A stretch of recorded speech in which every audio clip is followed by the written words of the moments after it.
I discovered that I was a nudist when I was 14 years old. I had gotten interested. I had saw this movie with John Leguizamo. And it was a shower scene. I forgot the name of this movie. Where this man was like hunting him for sport. And it was a comedy. But it was that scene with him in the shower. And it's like, wow, I hate clothes. So I would spend a lot of time at home by myself at that time, living in the South. This was like early 2000. I would be home by myself while people worked in different things, or I would walk to my uncle's barbershop. So that's how I found out I was a nudist, because I would be at home naked. I would sleep naked, but I was scared that if my family found out that I was sleeping naked, that it was going to be consequences, because of course we were taught you don't take your clothes off unless you're getting ready to do the do. But then I started researching about it on the family's internet and clearing the browser history. Okay.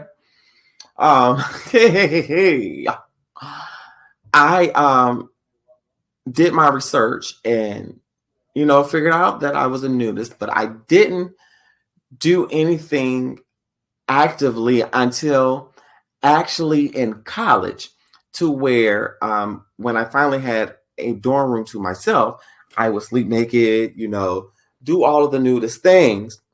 Then I had roommates, and of course that had to end, of course, sadly, because I didn't want to offend nobody.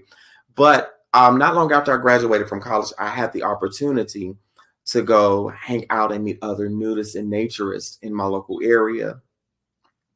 And then being able to go to a couple of resorts in Georgia. One I went to was in the woods. The other one was River's Edge. And then was able to go to Haulover Beach, which I won't be visiting anytime soon until they get rid of Ron DeSatan and cancel all these damn policies. But and I actively now go to nudist events. And nudism is not anything sexual. Naturism is not anything sexual. It has to do with naturism is more so living your life natural, even in what you eat and things like that for some. But for me, naturism, nudism means you're living life authentically and naturally for you. And nudism is basically living a clothes-free life. There's no sex, nothing sexual attached to it. You can be naked and not sexualize it. It's just how the human mind thinks in culture and society. And I've been a nudist at this point. I am 37 for about 23 years, I guess. But, I didn't have the language then. And I overcame that shame. But now that I've transitioned into my true self, into my womanhood, and guess I'm doing this wash phase. I had a whole different type of shame, as I said, but I don't have that shame anymore. And I used to be worried because I was still in ministry up.